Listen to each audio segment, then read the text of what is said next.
Hello, everyone, and welcome to episode 3.5, a little special episode talking about Dune. It's the big movie that has come out recently. Everyone has opinions coming in hot and heavy with them. People are loving it. Some people are not loving it, which is fine.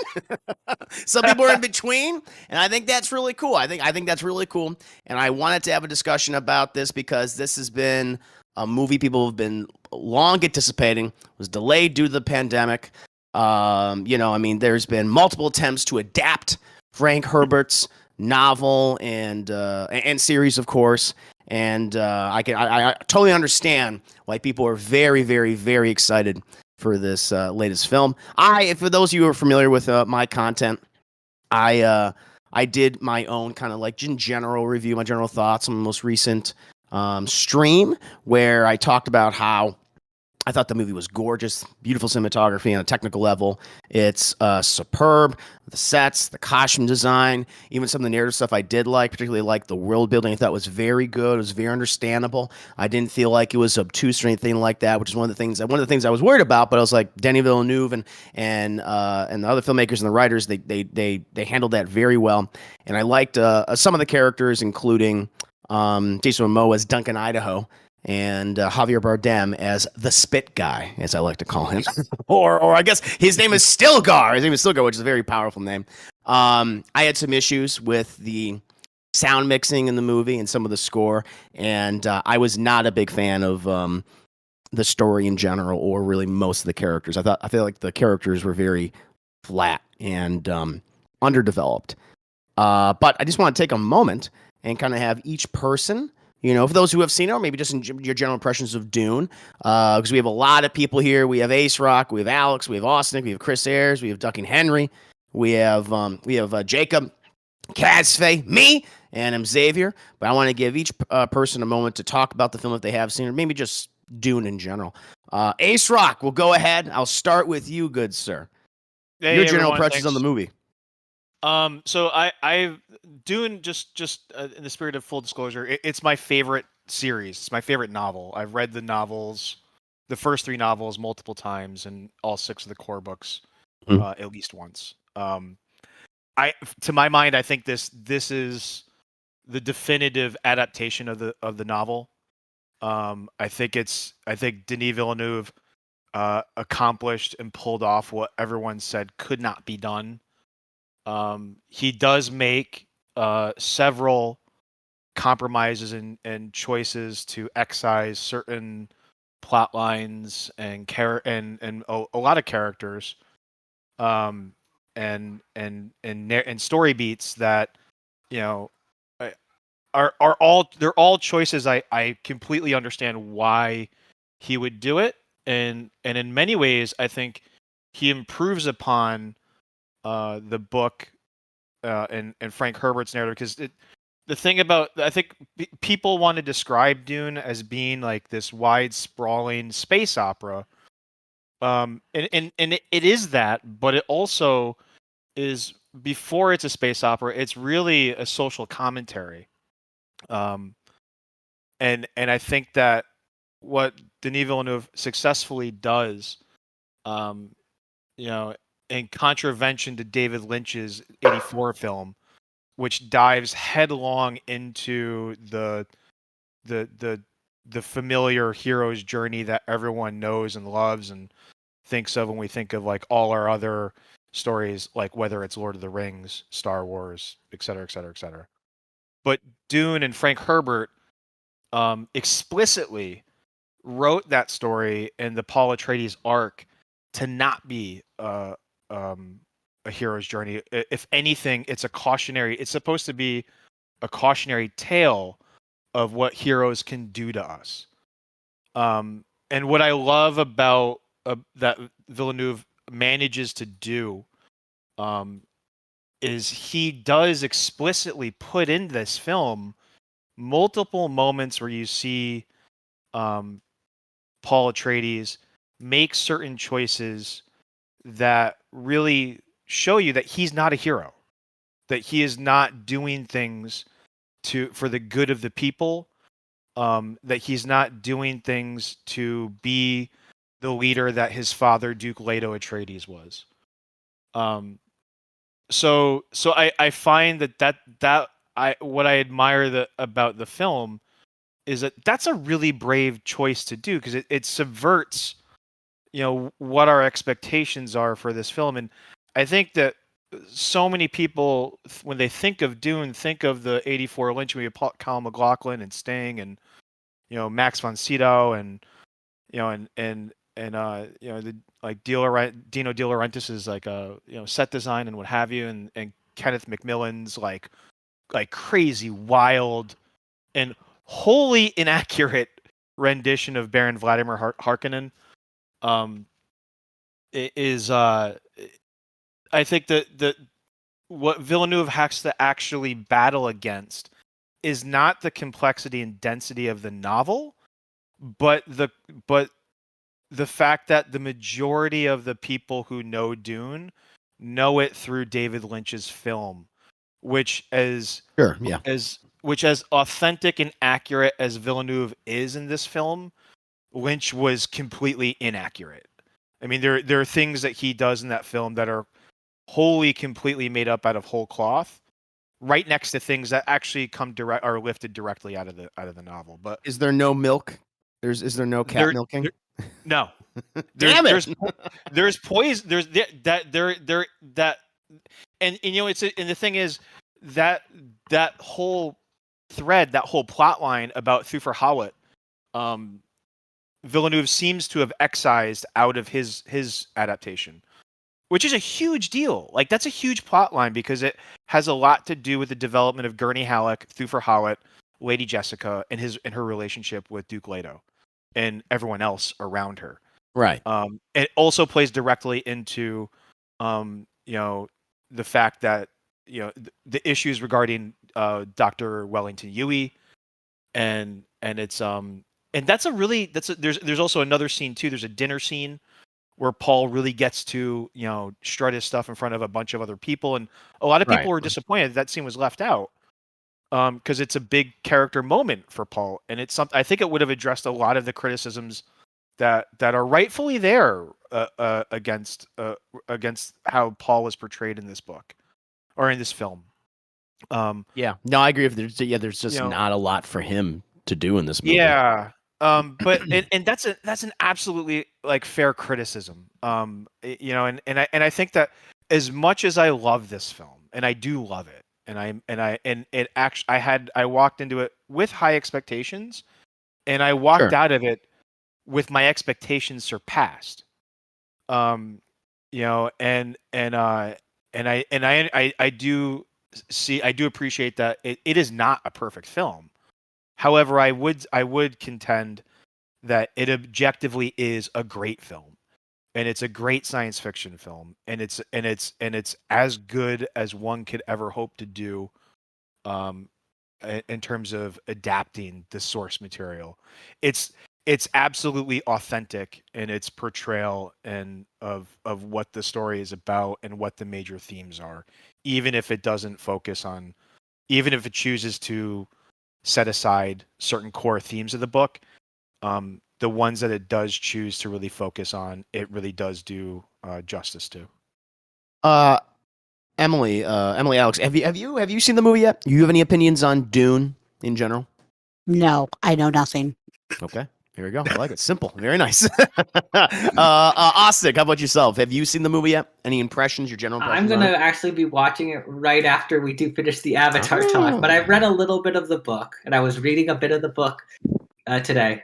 But yeah, but I'm excited for it. Okay, all right. I'm gonna be disappointed there's no Sting in it, but I get it. No Sting. Well, yet we don't know that. We don't know. There could. I mean, the sequel supposedly is coming, so we'll see. You confused me when you said my name. I was like, wait, what? Hold on. Emily, Alex. Should I call you Emily's my first name. Alex is part of my middle name. Okay. Because I know you have Alex as your main thing. So I'm just going. So which one do you prefer, Emily or Alex? Emily's fine. Emily fine. Nice. I like that. Mr. Ayers, have you seen the movie yet? I know you've talked about that you were going to see it today or soon. No, not today. Tomorrow. My mom wants to see it because she loves the book and she wants to do a watch party for it with pizza and stuff. Okay.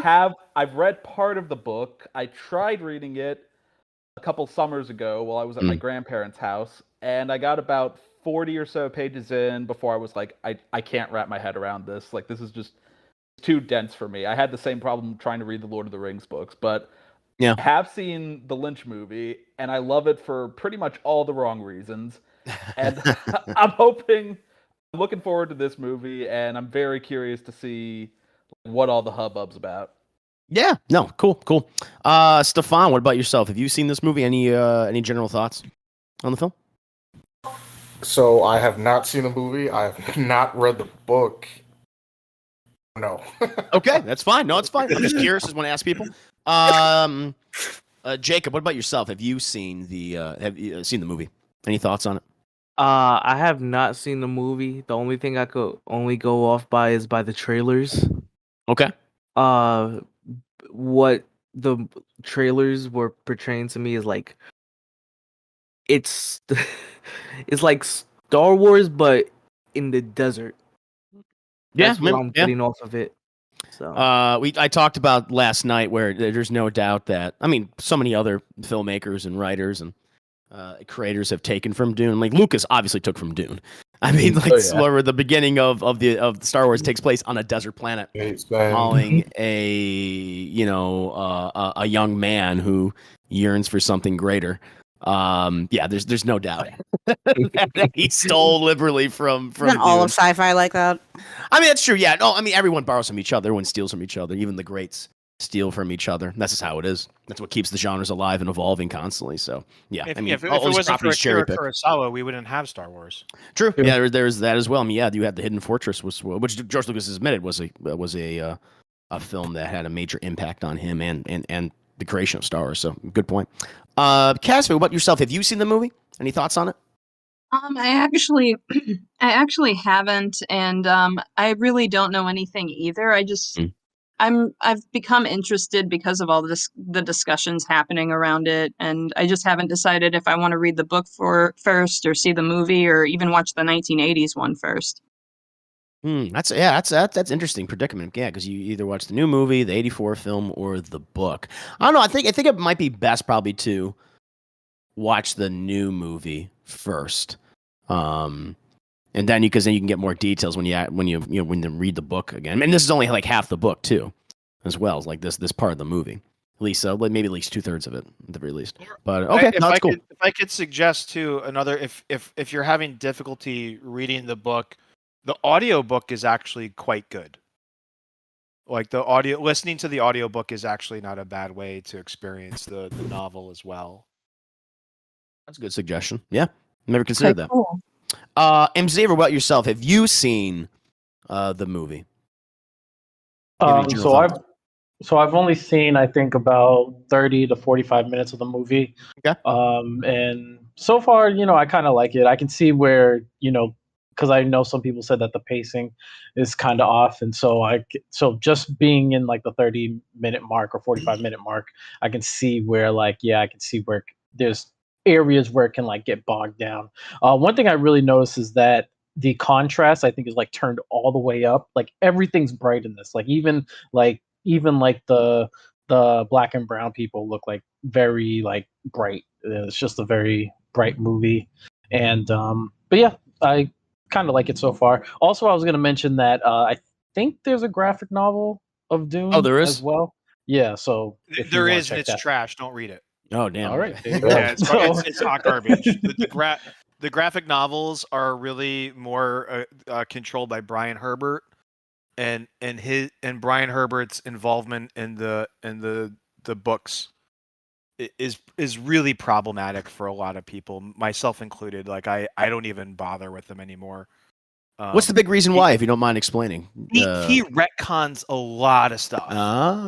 And he also he retcons things and handles things and really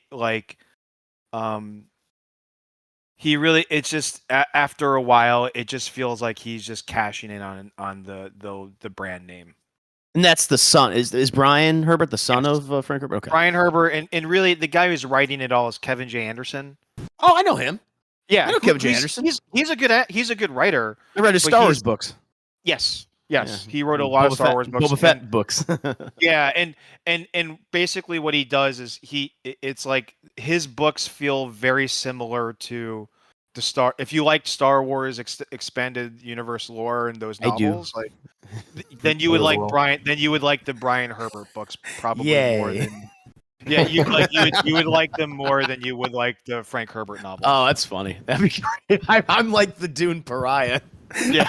no one will like me except the Kevin J. Anderson fans. That's funny. Yeah, no, I'm glad I just took a moment. Just wanted to ask. Like I said, this be just really short. I want to give everyone just a bit of time to express themselves on the movie and just the property in general.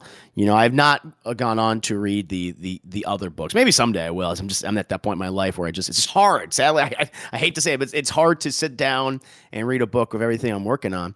But the thing is, it's just it's like it's not that I'm not interested in a sequel. I want to see this story complete, and maybe that will improve my opinion on this part one, on this first chapter. It's but again, I just feel like they really need to, because I know the movie's going to look gorgeous, just like this one. It does. There's no doubt about this. I mean, this is going to get many accolades. This is going to get a lot of praise for its visuals and the like I said, the world building, the technical aspects. I mean, it's some of the best. I mean, this is probably the most beautiful looking movie I've seen this year, and I mean, one of the most gorgeous looking sci-fi films. I mean, I just love, like I said before, I can just literally pause, and just stare at like a scene, like those wide shots of those massive spaceships, those Atreides spaceships as they're coming out of the water or landing on Dune. Like it's absolutely gorgeous. But it's just like I feel like they need to do some really heavy lifting in regards to the characters in the next chapter. And when they say that they're now going to focus more on Zendaya's character. Or Zendaya, how you say her name? Everyone was correcting me last night. I was not saying it right. Zendaya. What was I saying? Zendaya? Yeah, you were saying it was an I, and there was no I in her name. Zendaya. Gotcha.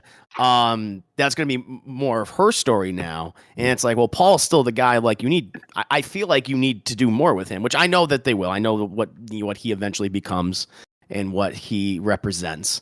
But they really need to focus on that, and some of the other supporting characters. It's just and the villains. I was really disappointed by. I mean, I know that the Harkonnens we're just bad guys, and that's all they are. But I need a threat where I feel, I don't know, not even an emotional connection, but just threatened by them. I think that one of the things that hurt the film and hurt the Harkonnens in general is that there's a plot line that Villeneuve doesn't make use of in his version, and that's of the traitor plot line, and really when you don't have that, you don't get to really see the extent and the breadth of the plan that Peter de Vries, who is the Mentat, Baron Harkonnen's Mentat, and Baron Harkonnen himself, like the plan that they have, like they really portray it as though like it's given, like the plan is given to them, and that, I think it really does a disservice because it takes away the menace that the Harkonnens really should have. I will say that Dave Bautista's portrayal of the Beast Raban is absolutely spot on to the book. He is exactly the way Raban is in the book. He's just a big screaming guy. Yes. And he's actually, if you notice, Gurney Halleck, played by Josh Brolin, has a giant scar on the side of his face. Mm-hmm. Raban gave that to him. Do they say that in the movie? They don't. Okay. But that's what I'm saying though. Those are the things that are lacking. That would have been cool. That's not in the novel either. Like that's from like the Dune Encyclopedia. Like that's right. But that's so I mean, so I think they do kind of give the Harkonnens short shrift in that, and they're just bad guys. That's what they are. But I do think that and interestingly enough, they spend a lot more time on the Sardaukar than is really discussed or in the book at all. Who are those guys? Are those the guys Sarda- that? the I mean, I don't want to get Sardaukar- into spoilers or anything. Are those the guys that they team up with? the Sardaukar, the guys wearing the white armor. Got it. And Got it. and everyone knows about them, and they're really cool. They're like fucking awesome, and Right. once you learn about who they are and what their deal is. But Yeah. It's just the problem is, it's like even the Sardaukar, like when we see them for the first time in the movie, and like they're doing that really fucked up looking ceremony, I'm like, oh, this is visually cool, but I don't know what the fuck's going on. Like, like Denis Villeneuve, like he's just letting the image. He's just using the image itself to, I guess, speak for the necessary narrative explanation that we all need. Like, why are they doing this? Why are they doing this fucked up ceremony here? And none of that's there. And I mean, that's the problem I have. That's a case of some world building that's not done well. You know, I mean, there's a lot of great world building, especially with like, the Atreides. Like, I understand them, and they talk about the Emperor and that kind of thing, and Dune and the Fremen. Like, that's the world building. I'm like, oh, I get this. This all works to me. Like, total explanation. But they totally neglect the villains in this movie. Like, even if the Harkonnens are straight bad guys, which they are, I know that's what like we do evil stuff because we're evil. It's like, I get it. But I would have liked to like an explanation, like why are they all fucking gross looking? Why did they look this way? What happened? Why is Baron Harkonnen this giant flying fat man? Why are they all sickly, pale and stuff? Like let's explore their culture too, like a little bit. Give me something. And they just don't do that. Yeah, and it's a waste. I think in keeping to and going back to Herbert's like original intent when he came to writing the novel, and just to remind people too, like the inevitable comparisons are always going to be made to Star Wars, and if I think it's from my opinion, I think it's a really flawed it's a bad analogy because I think they're two totally different stories. But if you're going to make the comparison, Paul's not Luke, he's Anakin. Like right. Yeah. He's and I think from Herbert's perspective, Paul and the House Atreides might be more attractive and might be nicer and might be more palatable, but in a lot of ways they are just as bad as the Harkonnens. Sure. And it's kind of like so I mean it's so I just want to throw that out there when people talk about like good guys and bad guys. I think when grappling with this film and this story overall, what Villeneuve I think manages to do largely successfully is to portray this as there is no black and white, good and bad. Everyone is of different degrees of gray. Right. And Paul in particular. In certain, and I'm trying really hard to avoid spoilers, but yeah. I know you're talking about in regards to Paul. Like I know it happens, So I think I think I really feel like he does an honest job of pulling that off. But yeah, there is a lot of, in terms of characterization, it really is it's difficult to grasp that characterization, and I think the choice to focus the perspective to Chaney in the second film is a wise one, because if there are two people in the story who are definitively good people, Chaney's one of them, and Duncan, Idaho would be the other. Right. They're as close to heroic as Herbert ever gets. I guess for myself, I would have liked to have seen more of that, of Paul's change, more of that morally gray of House Atreides, because in the movie they totally set them up as heroes in the film. Yeah. I mean, that's what they do. I mean, that's obvious. Like, there's no similarities on display between House Harkonnen and House Atreides. I mean, just by the way they look. I mean, it's that everyone House Atreides is fucking hot. They got really cool facial hair. They got that kind of like either the women are all like, sultry and mysterious, and the men are all very athletic looking, and they got that fucking jawline if it's not covered in a beautiful looking beard, while the Harkonnens are all a bunch of fat, flabby, bald, gross, pale people. I mean, that's what it is. And Duke Atreides is going on, honor, and working with other people. It's like, I mean, they're not. There's that morally grayness is not on display in the movie. It might be in the books. That might be a part of it in the series, in the books. I understand that, but that's not conveyed by Denis Villeneuve in this movie. I think that's my issue with it. Like, they're just set up as these very generic archetypal characters that we've seen time and time and time and time again. I think what he's trying to do with Duke Leto, perhaps this is not whether or not he's successful in doing this is a matter of people's perspective, but Duke Leto is massively naive. Oh, I know he's like Ned Stark. I know what he is. Yeah, he walks into this thinking that he's going to be upright and a good morally just person. And be like, sorry, dude, in the world of unfettered capitalism, that doesn't work. Jeff Bezos is going to eat your shit, and Jeff Bezos is clearly, like Vladimir Harkonnen. Not as fat. Everything else, sure. Yeah. Maybe it's a floating device. I'm hearing a lot of lack of characterization here. Yes. That's my issue with it. Right. In a 2 hour and 35-minute movie. Mm-hmm. Which, to be honest, is the reason why I haven't watched it yet, because as you guys know, you have to set aside a large part of your day these days to do something like that. So in a movie that has so much time, what would you say do they focus on if not the characters? The spectacle. It's the spectacle of it. It's just we're going to show off what this world, the setting, this universe looks like.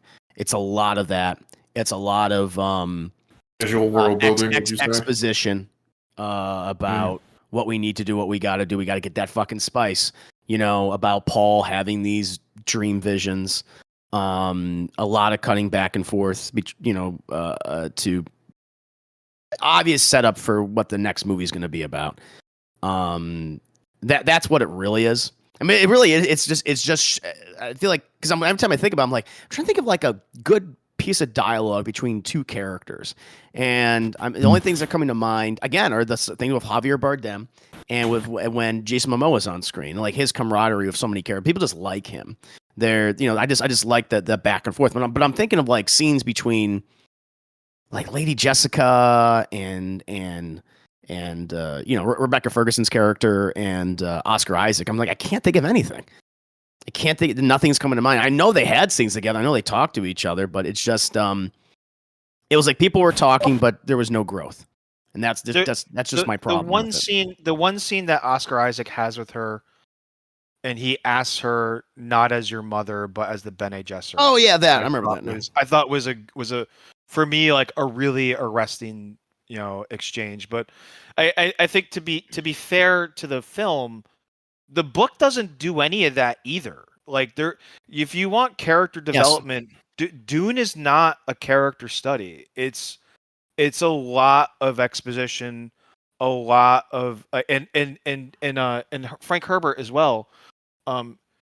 There are battles that are alluded to and referred to and totally skipped. Like he doesn't write battles in that. Like there's no like there's it's all like if you think that this film is largely filled with a lot of like introspection and navel gazing, then don't read Dune Messiah, because that's all it is. And it's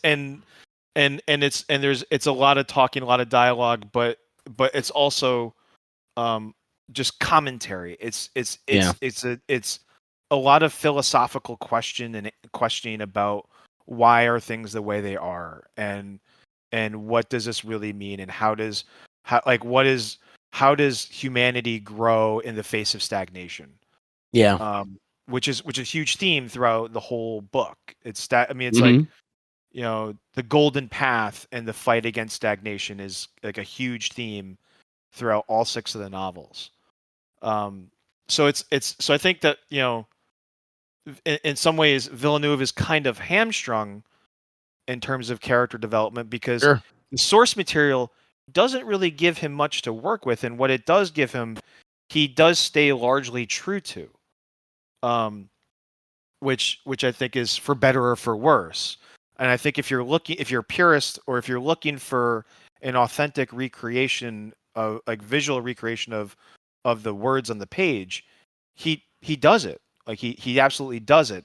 Whether or not that turns into an effective story for an individual, that's for each person's perspective to decide for themselves. Yeah, exactly. It's subjective. I think that's where it comes down to.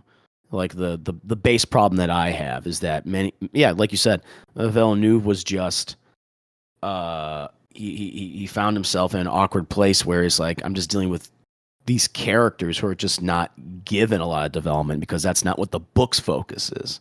And that's where it was the points I made last night in my review for the movie. It's like, maybe you should have taken some liberties with these characters and I was maybe not make emotionally them prepared accurate. to hear that perspective. I know you did not like that. I know. I felt that, for myself, I feel like that was one of the things that, you can recreate this world, and I think, I feel like he did it well for the most part, even though there are people who are upset by the portrayal of the Harkonnens in this movie, and their general aesthetic, because they wear all like the Harkonnens' favorite colors in this film are black, darker black, dark gray, and like maybe navy blue, but really dark navy blue. And like in the books, as far as I remember, they dress very ostentatiously. They have reds and yellows and purples and things, and you're absolutely right. That actually, when I think about it, is if there's one thing that there are many differences between the Lynch film and the Villeneuve film, but one thing he does that is consistent is the color palette, and not instead of making everyone a ginger, everyone's bald. Right, that's right. Yeah. But you are that is true. I mean, Yeah. No, I just want to bring that up because I know people have been talking about that. But yeah, listen. Yeah, I just want to give everyone their 2 cents in regards to the film. Have a nice little conversation. Maybe we'll return this topic once more people have seen the movie, and maybe we'll just do like these little brief kind of episodes where we talk about maybe like the latest release and get everyone's thoughts and opinions. I know that next week we have 2 big movies, Antlers and Last Night in Soho, coming out.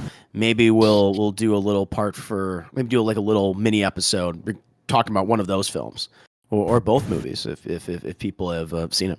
But no, thank you guys for being a part of this mini episode. We're going to transition into the next one, but for everyone who's currently listening to this, bye.